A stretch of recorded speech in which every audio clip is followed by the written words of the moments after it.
And now, it's time for another Dice Tower review with Tom Vasel. Hey folks, today we're going to take a look at Twin Tin Bots. Now, as just for your information, I did do a paid preview on this game before it went to Kickstarter. It's a post-Kickstarter game with kind of a very boring box cover, I have to say. This doesn't really inspire, I don't know what, maybe it's because it has this white background. It just doesn't pop. But if it doesn't pop, let me tell you this. The name, Twin Tin Bots, it sounds cool. The designer should really catch your attention. Felipe Chiartes, who did Small World, who did Evo. Really cool games that he has put together. And this is a robot directional game. Now, he said that when he was designing this game, the idea came to him basically where, what if you had a remote control and you have to control two robots with it at the same time? Wouldn't be as easy as just controlling one. And that's what this game is. You're going to have two robots that you're running around the board at the same time. Let me show you how it plays.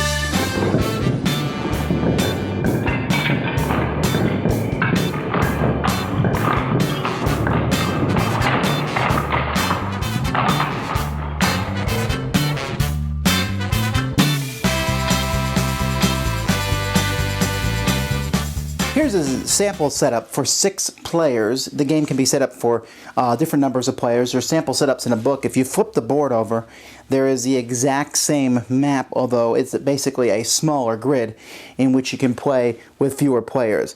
Now on the board you'll notice different things. First of all, you'll notice some crystals. This is a 2-point crystal. The green one is a 3-point crystal. Later on in the game you'll have 4-point crystals come out. There's these 2 charts here on the side. Depending on the number of players, where you'll put crystals that will come into the game.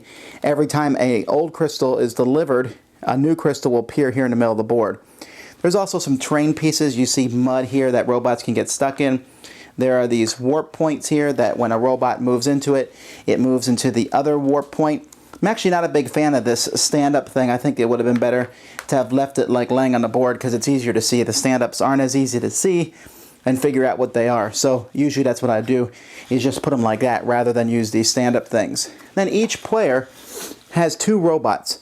The robots start in different positions, so here's one of the yellow robots and the other one the pink robot. These robots can hold these crystals. It's actually pretty cool.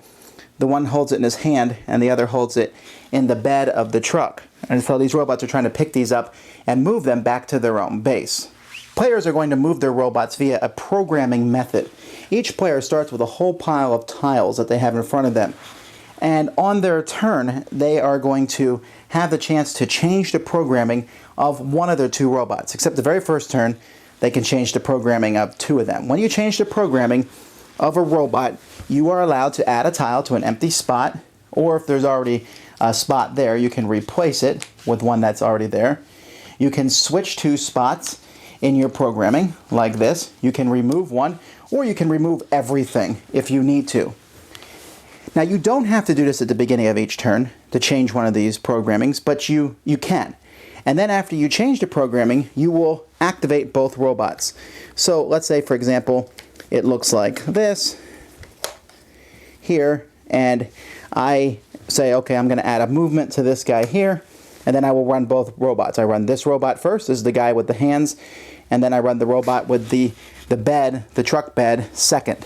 So each player has one of these tiles, one of these tokens, and these tokens will basically, this is basically a spot for you to use it. Now you have this one-time usage token that you can use that will let you change up the 2 orders, but either way you're going to move these. Now what do these tiles do? Each tile does something different. A move tile simply makes you move forward 1 spot. If there's an obstacle that can be pushed, like this is an alien that can be pushed, you would push that with you. If it's another robot, you'll push another robot. Bases, like these things here, cannot be pushed. If it's a crystal, you'll push the crystal with you too. You also have a move 2 spaces forward. Then you have a rotate in 2 different directions. One is clockwise, the green one. The other one is counterclockwise, the red one.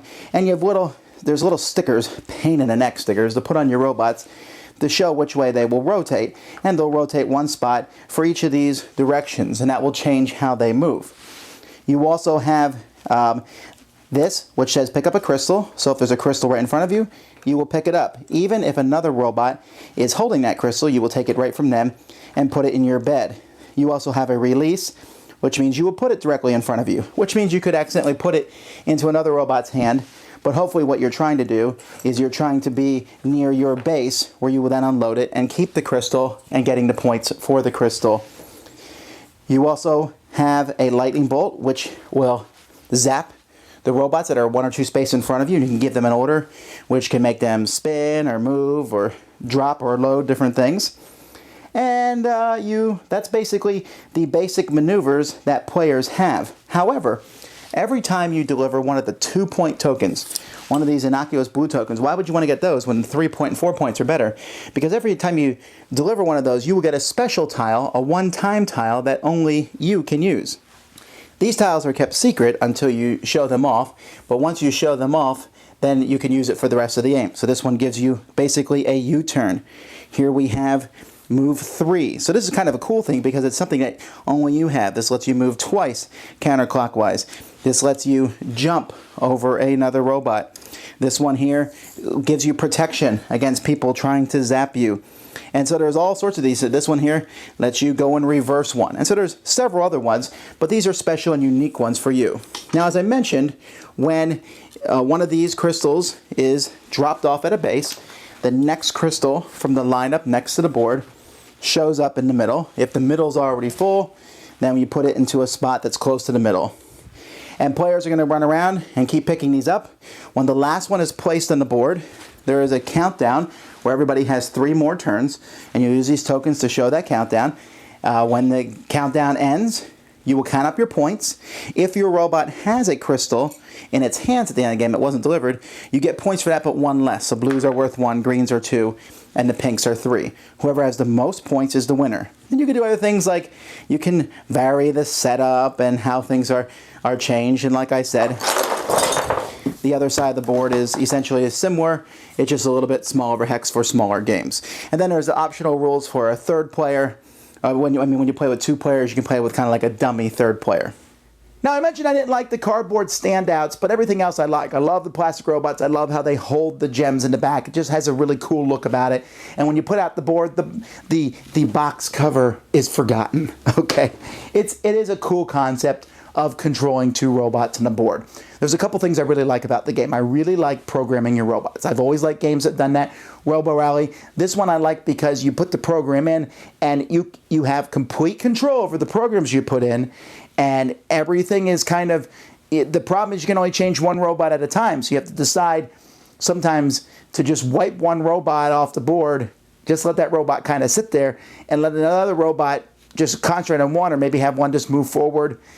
Your concentration is being always pulled between 2 points, because usually you think, okay, got to get my robot, pick that up, get from here to here. Great. Meanwhile, this robot needs to pick that up and get from here to here. Can I get them both do it at the same time? Yeah, when 5 other players are trying to do the same thing? Not likely, but it leads to some fun.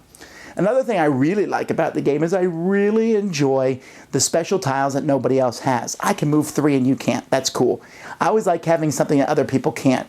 And this game is very easy to explain and work. I mean, I can sit this game down and teach people, and we can be up and going in 5-10 minutes. It's really good in that regard. So a lot of pluses from me there. So really the only negative thing I would say about the game, other than the box cover, is that some people will be thrown off by the chaotic confusion that the game provides at some times. It's not that the game is total chaos. It's just that sometimes you have a perfect plan and someone's going to push you, or you're going to move in a spot and someone's going to say, why, thank you for that gem, and run the other way with it.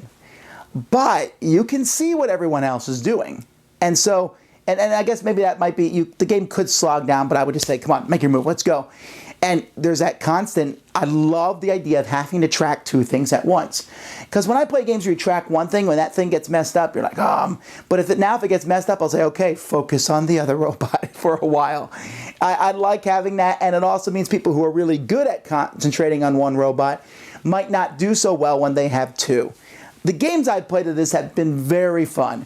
I'm really surprised this isn't getting bigger buzz, considering the designer and considering this is a theme that seems to work really well, where you program robots and do things with them. It's a theme that hasn't always succeeded, but here is one of the best implementations of that I have found. So if you haven't tried this game out, you certainly need to give it a try. I even like the name, Twin Tin Box. Just pretend the cover's not there. It's not a horrible cover, just boring. But the game is not boring. The game is exciting. Try it out. Twin 10 bots. Thanks so much for watching the Dice Tower videos. Find more great videos and reviews, as well as our top-rated audio podcast at Dicetower.com. You can also find other great shows at Dicetowernetwork.com. I'm Eric Summerer, and you've been watching The Dice Tower.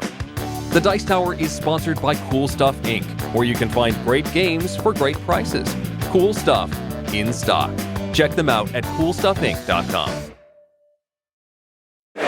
Shut the door! Shut the door! Shut the door! Shut the door! Shut the door! Shut the door!